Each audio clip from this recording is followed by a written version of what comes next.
It's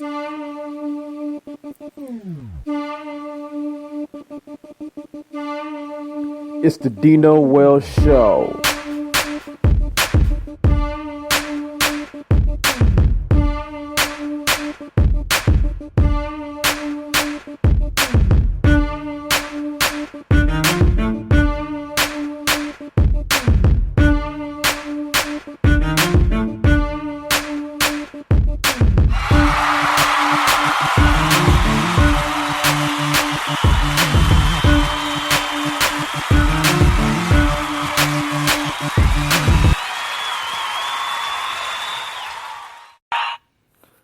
What up, everybody? It's Dino Wells here, the next household name, chillin', episode 10 of the Dino Wells Show.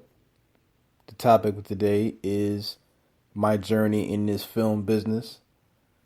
This film business is very daunting. You really being in this film business for nearly 20 years and going through all the trials and tribulations to get to the status where I am now and the status where I want to be. I'm just a little bit closer to where I want to be, where I was from this point 10 years ago. Now, I started off wanting to be in film very young. My mom, she did some stage stuff. I guess she wanted to get into acting back in the days, whatever the case may be, till she fell ill.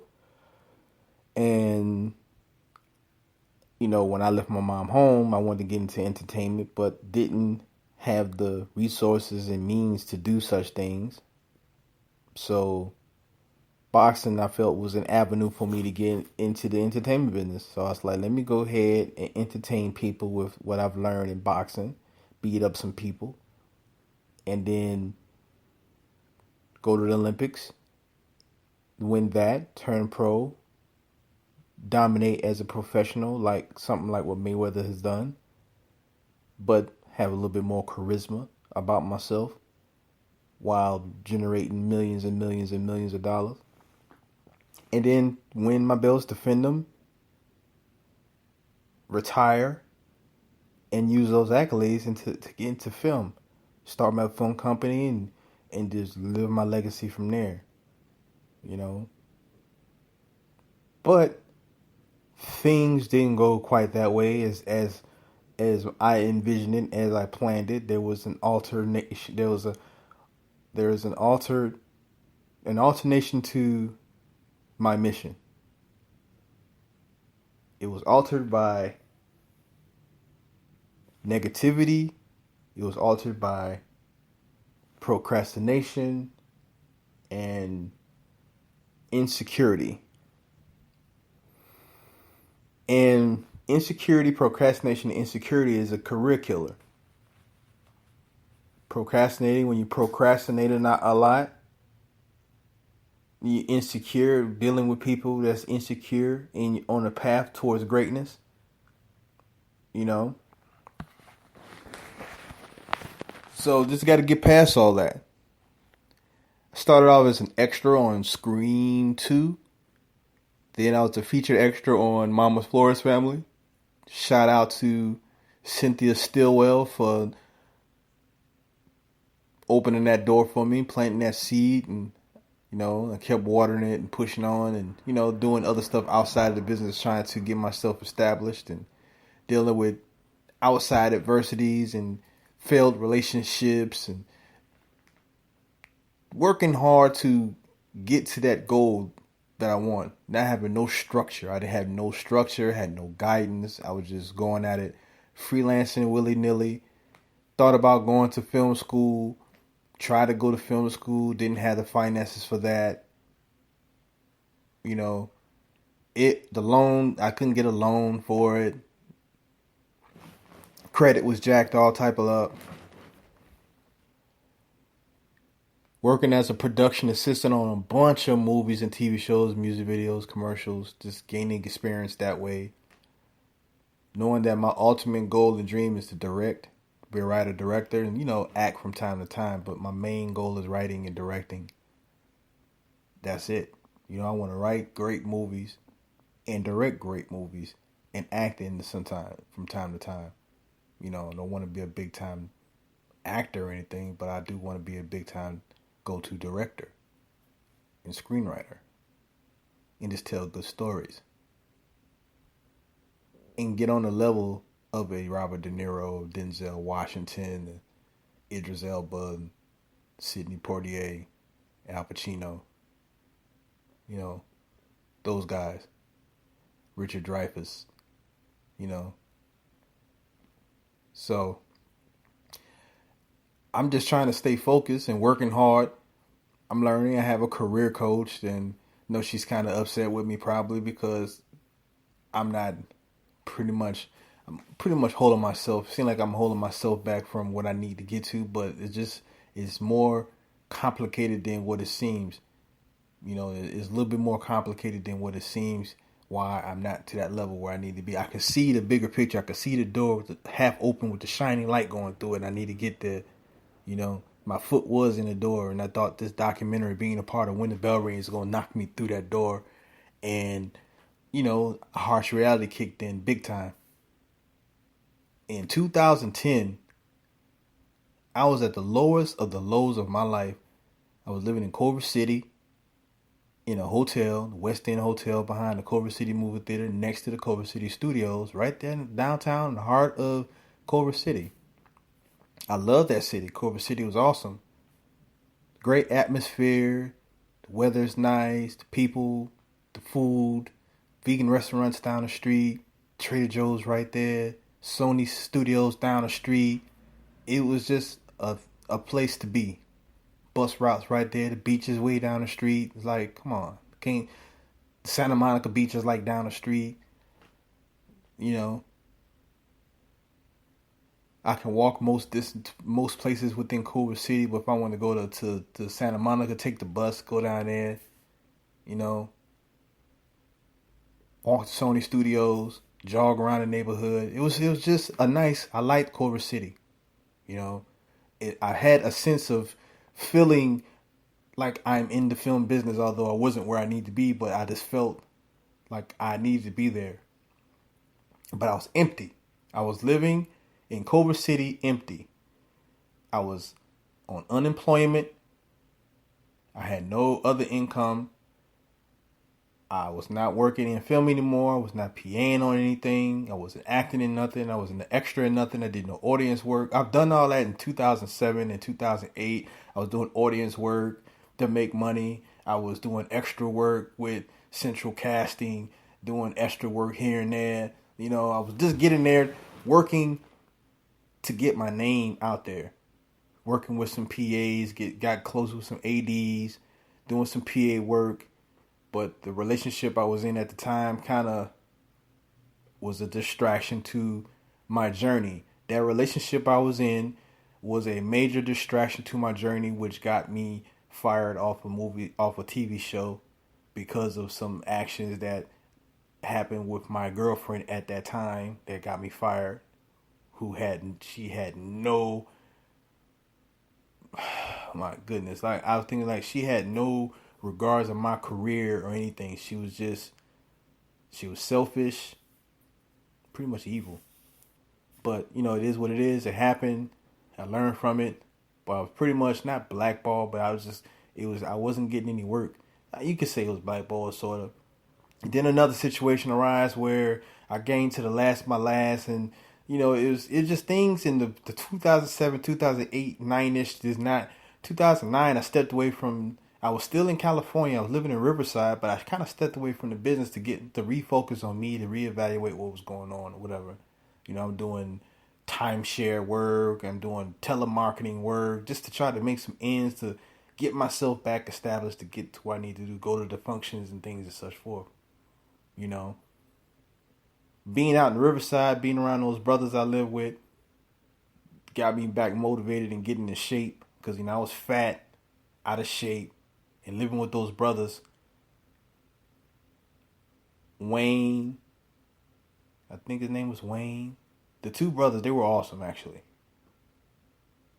And, one was a martial artist, another one was an MMA jiu-jitsu guy.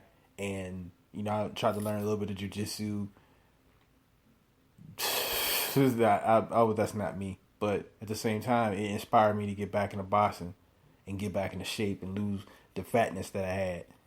And, running up and down Mount Rubidoux and things of such forth. But then things didn't work out there to the point where I had to move, to Culver City.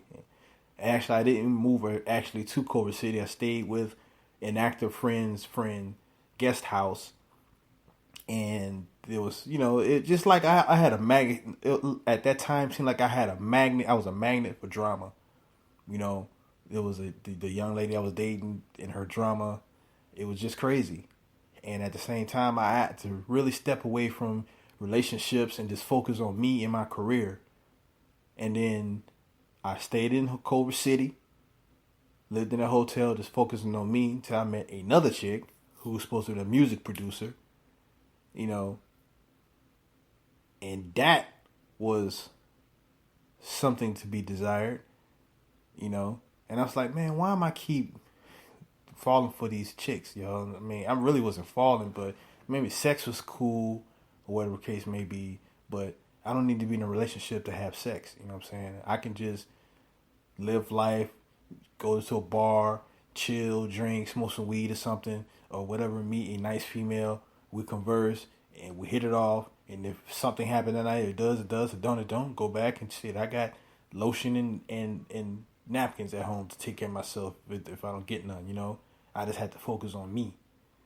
So living in Culver City, and after I got rid out of that one last supposedly it was supposed to be a relationship that I was in. It was not really a real relationship. It was crazy. But anyway, then I met a friend of mine that I hadn't seen in years and years and years and years. We finally, we meet after years and years. She found me on Facebook, and I was at the downest point of my life. Like I said, I was at the lowest of my lows to the point where I was just getting fed up. And when the bell rings came, the Film Independent, working on Film Independent, Spirit Awards, met Brad, told him my life story, told him I used to box, that whole thing. He said, "Oh man, if you find a gym, I want to film it." It was the right time, it was the right opportune time meeting Brad, a filmmaker, working at the Spirit Awards. We bonded. We built a bond, rapport with one another, working on the show. We saved the show. This PA crew that year saved the show from a typhoon or whatever hell that storm was that came through. And, we built this whole rapport thing, worked on the Turner Movie Classic Festival, and then I think the LA Film Festival came. I didn't get a chance to work on that. I thought I could work on all three of those things, but it didn't get a chance to work on the LA Film Festival. I found the gym, Bob Edwards Gym, Sweet Science Boxing Gym, and then it all started from there. And then Brad, took his time out of his life to film my life story of this documentary, When the Bell Rings, which I thought would be the one that opened doors for me.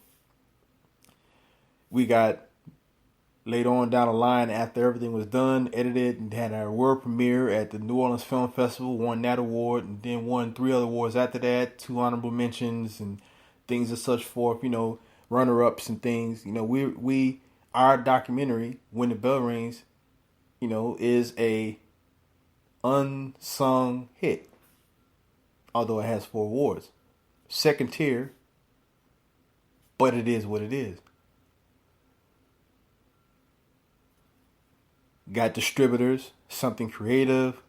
Then we had Bare Knuckle Media come upon, and the post game to put the buzz out there, put the fillers out there. Metal World Peace comes on. I'm thinking, okay, we got Metal World Peace. It's a basketball player. His father used to box, whatever. Cool. Thinking that, okay, when I have Metal World Peace, Ron Artest, played for Chicago. I like Ron Artest when he played ball. He was with us, and then he left us, went to wherever he went, Indiana, I think, or whatever, and his career went from there. At the same time, I thought that he would take this and bring us over the top. Now, I was told that we was going to have the producer for the movie Southpaw and Training Day was going to come on and be executive producer of When the Bell Rings. I thought he was going to be the executive producer. I was thinking, we get a name like that, I know we're going to be over the top then. If we get him, because he did Southpaw, they can merge the promotions. Southpaw with this, with my documentary, and things like that can happen. And yes. But we didn't get him. They said, "Oh, we got Meta World Peace." Okay, basketball player, cool. And then I found out, his dad was a boxer, cool, great, and he was very compelled by the story. I really thought that he could take this documentary over the top, and I really thought that this documentary was going to do more than what it did. But it's a documentary. People say it's just a documentary. You're not going to make millions. I wasn't looking about making money on it. I just really wanted the world to see my story, see my struggle with my children, me want to get back into boxing, me actually still want to fight, and want them to understand what's going on about me, and not giving up, and showing people that if you're fat, you can get back in shape, and if you put your mind to it, you can do it. Meta World Peace come on. We had the premiere in LA, got the World Boxing Council's honorary world championship, ambassador of peace. That was great. I thought something was going to go off from that. Only thing I got to show for that is a picture of me holding a belt, getting some little knickknacks here, shirts, the little small belt, the pennant, things to search for, and a shake, sign the glove, the champion sign, and that's it. Me, that's it. That was an honor to be there with the WBC signing the glove. It was an honor to get the belt. It was an honor for them to feel good about my documentary. I am honored by that. That's great. But I thought more would come from that. Like, I thought by me being a part of that upper echelon just because of my story, I thought that things would be better. I thought I would at least have some showings. I can go to some fights to get out there more. They will promote winning bell rings more. They'll talk more about winning bell rings. But it was just a thing that happened then. I get emotional a little bit about it because I'm saying it's me. I'm Dino Wells. I'm not a Floyd Mayweather. I'm not a Oscar De La Hoya. I'm not a Adrian Broner. I'm not a David Guerrero. I'm not none of that. I'm just Dino Wells, an amateur fighter that turned pro and had a fucked up pro debut. It is what it is. I believe if I would have knocked that motherfucker out on my pro debut, things would be a little bit different. I was just excited. Somebody give me another chance. I bet you best believe I will fuck somebody up in the ring because I was hungry and upset I am right now. I want to fight again. But my main goal is to get my film company off the ground and just do what I do. About to play a song right now. And I'm just about to play a song right now. It's called Sacred Blessings Part 1. I played Part 2 in my last episode, so enjoy.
Yeah, that was an episode of Sacred Blessings Part 1.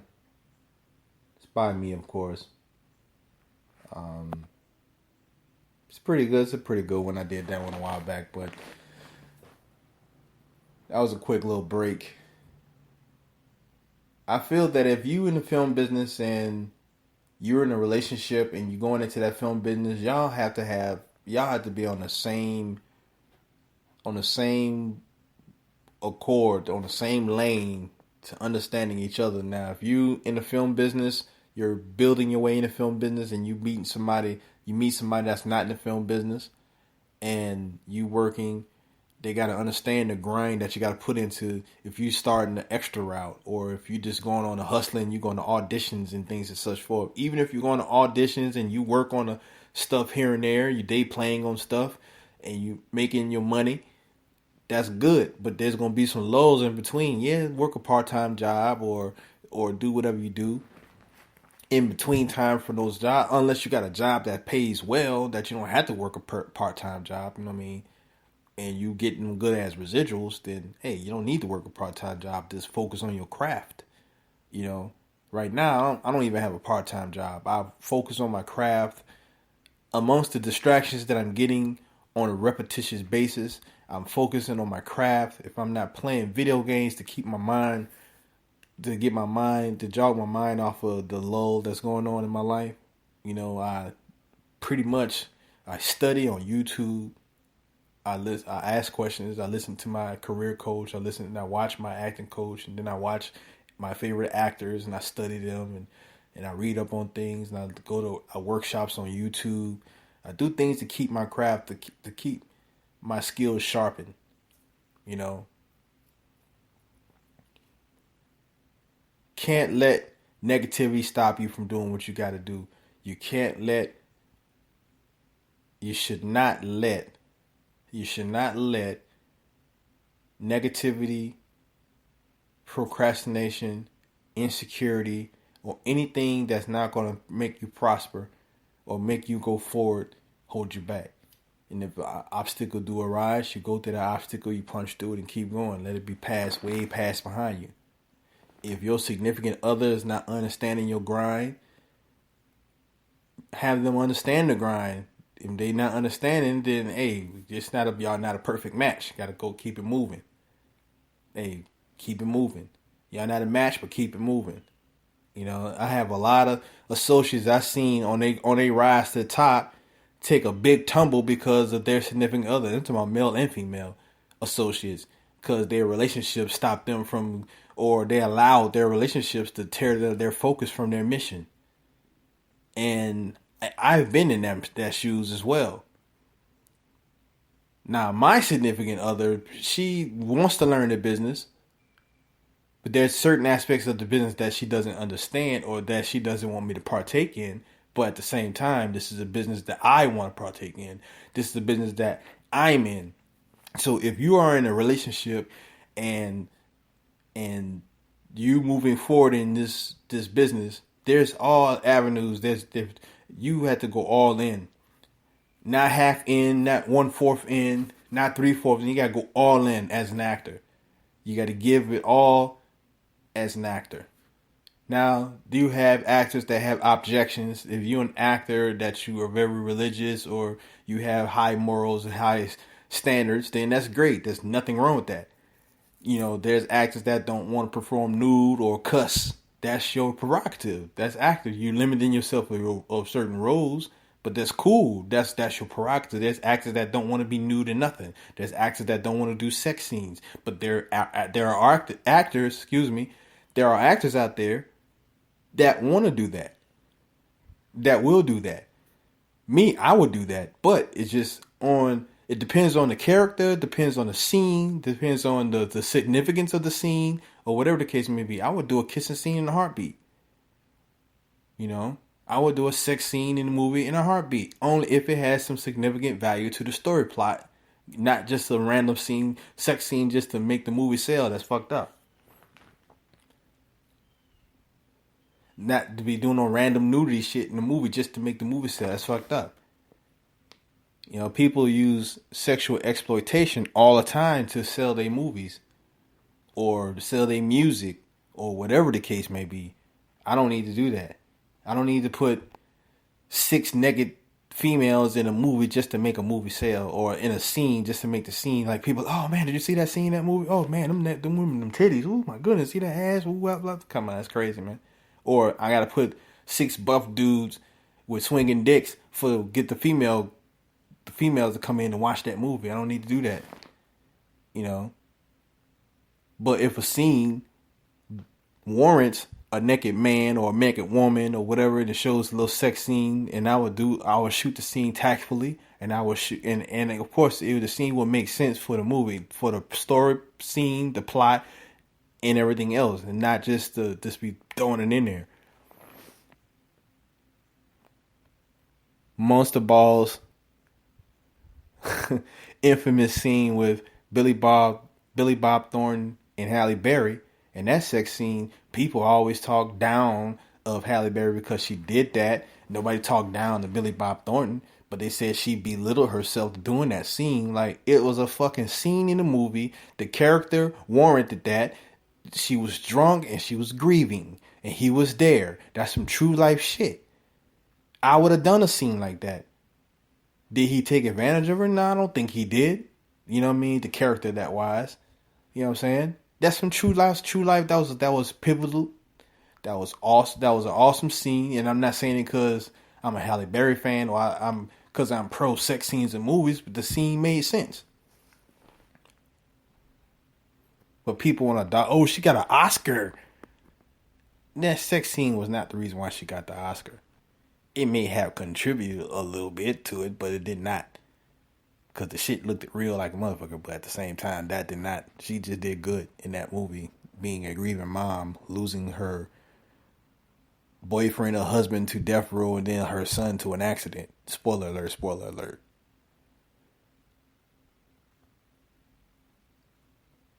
Pretty good movie. And all these other different movies with sex scenes in it. They have movies out there with sex scenes that don't make a bit of damn sense to nothing that's going on to the story, or they just have just random scenes with nudity and titties and ass or whatever the case may be, or they exploiting women like mad crazy, especially in music videos, just exploiting these low self-esteem young ladies that want to get out there, that want to be seen, and they will do almost anything to be seen. Then you have the smart vixens out there that understands the game, that's not out there to be exploited. They just want to be, they want to showcase their body. There's nothing wrong with showcasing your body, not at all, but knowing just don't be exploited. Don't be exploited. That's all I say. I'm not about to exploit nobody to get my movie, video, commercial, or nothing off the ground. Although they say sex sells, yes, sex do sell. And if my movie gonna have a sex scene, it will be heated, but it will be tactfully done. Yep. Anyway. So, but being in the film business, you gotta learn your craft. You gotta hone your skills. You gotta do it. If you don't do it, and like I said, avoid as much unnecessary distractions. As much distractions come my way, I want to ignore the distractions, or try to move around the distractions, or it just, the distraction is going to arise. You just got to deal with it proactively, not reactively. And sometimes some people want to do it reactively, or some people who has a reactive state of mind, certainly all of a sudden do it proactively, and then people still think they react in some kind of way. You just got to stay focused on your mission. Stay focused on your mission. Really. I don't know if y'all into dubstep, but I did this song called Dark Dubs. I think I played this before. Dark Dub, Dark Tuts. I like dubstep. I did a few dubstep tracks actually, because I like dubstep. So if you're not into dubstep, turn your radio down. I'm gonna play it for about 2-3 minutes, and then, because this is a 10-minute song, but I'm not playing the whole 10 minutes. I'm probably gonna play a few minutes of it too. For my dubsteppers out there who love dubstep music, who like to dance to dubstep, check it out.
Yeah, that was Dark Dubs by me, of course, Music Maker Jam. I want to take this time to give a shout out to my homeboy I hadn't talked to years and years, and I want to thank him for following me on Twitter, Rockman Dunbar. Um, Rockman Dunbar is one of the stars of Prison Break. He played C Note, and had the pleasure to be one of his stand-ins, or one of his alternate stand-ins. But I was actually a Maui Nolasco stand-in, and I was a utility guy. I was pretty much everything on there. I was a PA on Prison Break for a couple of episodes. I was in featured extra, played Turner, Trumpet's right hand man, and of course I was stand-in for pretty much majority of a lot of the black characters, especially some of the females too. Actually, it was funny, you know, stand-in. That was funny, right? But Rockman Dunbar, he followed me, and I thank him for that. George Clinton, another the legend, the Mr. P Funk himself. He followed me on. No, I don't think he followed me on Twitter, but he did retweet a lot of my stuff. So he did not follow me, but he did retweet my retweet. So that was kind of cool for that. And I want to thank everyone else who's following me on Twitter. I am at Dino Wells on Twitter. I love doing these podcasts. These podcasts are awesome. I just can't wait to step my game up to the point where I get a real mic and, get a little booth set up, and I can actually get into the meat and potatoes of this. So by the time I get to by the time I get to season 4 of my podcast show, I will have more content. I could talk about things. I'll be a little bit more articulate, or I can stop saying and and all the stuff like that, And I said again, right? Anyway, I will be a little bit more articulate. So I'm just practicing, and so I can get a little bit more better. Because eventually I want to start commentating boxing and talk about boxing and things and such forth. Because boxing, that's one of my passions, and I love boxing. And I see Antonio Tarver, shout out to him, doing his thing with PBC, doing great out there, doing his thing out there. He was just out in Orange County doing his thing for the Guerrero fight. Yeah. I thought Ghost was going to win, and I heard Ghost lost that fight, so I'm kind of shocked by that. That is what it is. Boxing, that's another passion of mine, but this is about the film business, and I want everybody in the film business, if you're trying to be in the film business, you need to invest in yourself. You need to do this. I do some coaching. I learned a lot in this business that I can help you along the way with the do's and don'ts, the do's and do nots. I can help you with all that. I've been through it. I can't teach you everything because I'm not on that level like a Denzel does, but I can show you from the basics from what I've learned, and I do that. I have people that say they want me to work with them, but they hadn't even shown that they want to do this or not. So I'm not trying to chase nobody. If you want to do this, do it. You got to really push yourself, and you got to invest in yourself. If you can invest in yourself, then people take you more serious. If you want your hand, I learned already, if you come out there in the business with your hand stuck out all the time, people going to look at you like, nigga, please. Really? They're going to be like, please, really? That's what it is. But this is going to be shouts out time. We got to get the shouts out on. Ready to get your shouts out? Got to get the shouts out on. Shout out time.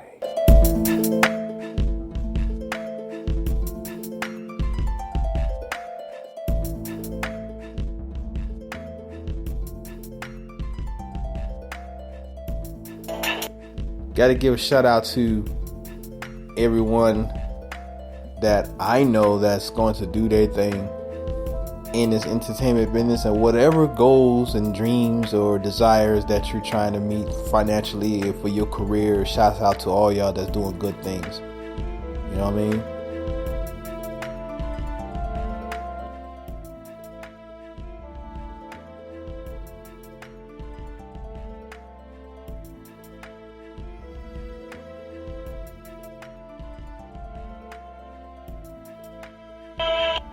I want to give a shout out to Trish Jackson. I want to give a shout out to the entire Jackson family. I'm gonna give a shout out to my boxer, Latrell Tillis, and his family, his mom and father, Lonnie and Sarah Bartholomew. Awesome. I want to give a shout out to my former boxing team. I want to give a shout out to Ant Jr. We miss you, buddy. I want to Zach. I want to give a shout out to Caleb. He really didn't get a chance to get on the team, but he wants to box. Good. I'll give a shout out to my boys. Deshaun, former boxer. Yeah, get his shit together if you want to be a boxer. Desmond, awesome athlete. My knucklehead daughter, Baya. My little princess, Destiny. I'm going to give a shout out to my baby mamas, Lisa, Felicia, and Denise. Shout out to you all. I want to give a shout out to everyone that's in this business, doing their thing. All my active friends, Willie Mack. I think I got some more Google pages now, man. We always talk about, you Google me, how many pages you got. I think I'm up to 6 pages right now, I believe.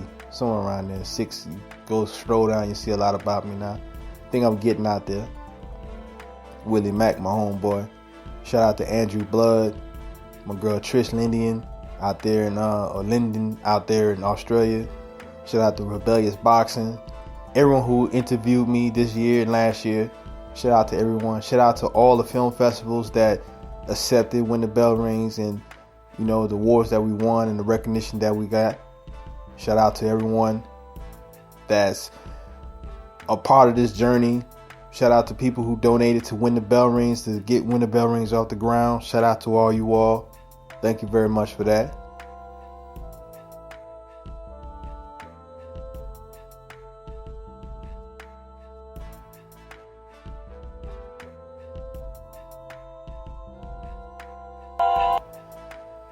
I want to shout out to some key family members. My brother, first and foremost. My knucklehead sister.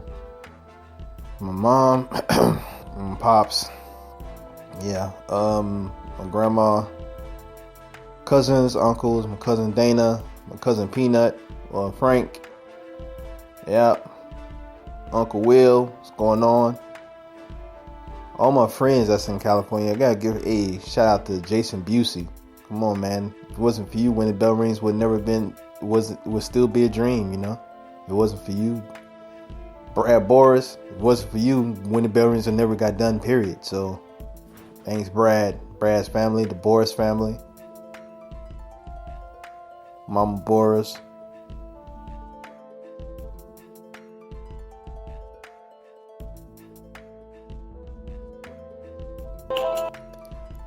I want to give a rest in peace for Bobby McMain, the love of my life, that's no longer here.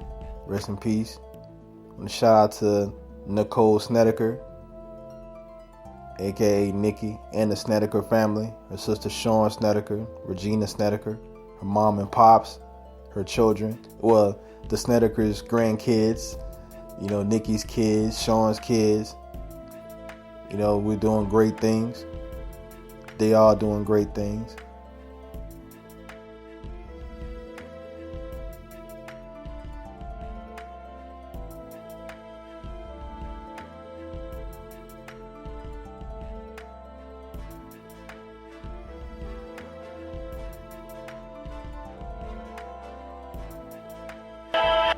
Shout out to Kiki Richardson, playing devil's advocate. Tanya Kersey, my career coach. Shout out to everybody.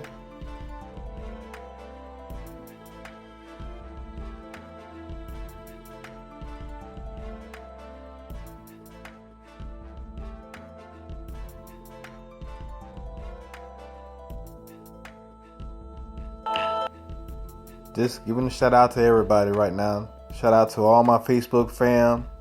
Shout out to DJ, my new friend for Twitter and Instagram. A big fan of John Bernthal. Shout out to you as well. She's liking my work.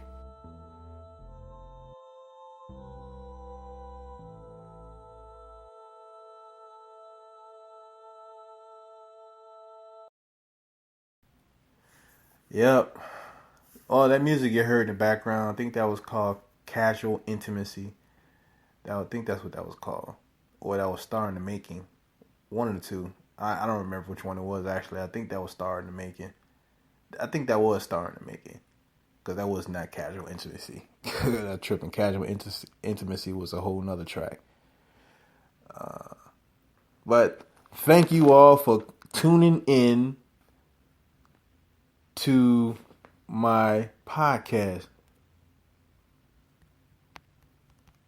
I'm getting a message right now, and I'm trying to do a show. And see, this is what I got to deal with. I got to deal with fickleness, and I'm recording a show. It's a live show, and I got to deal with certain things. This is what I got to deal with. But I'm recording the show. The show is almost done. Got 2 minutes left. I'm giving my shout outs right now, and I'm getting text messages, and I'm finishing the show. But I got to deal with this. This is a day in, day out thing. I can't wait till I do another podcast and some more podcasts so I can get deeper in what I want to say. But right now, this podcast is about filmmaking and actors and the film business, and me giving my shout outs to people who have supported me along this journey. I want to thank you all for helping me along this journey. Google me, Dino Wells. Hashtag when the bell rings. Speak on when Dino Wells, when the bell rings, no words at all. Hashtag no words at all. Hashtag Dino Wells. Hashtag the next household name. Dino Wells. Hashtag the next household name. Dino Wells. Hashtag Dino Wells. Hashtag when the bell rings. At Dino Wells. Dino Wells, Google me. I'm a good read. Yep. So with that being said, I want to say thank you all. Love you all. This is episode 10. Finally got in the can. And outro song.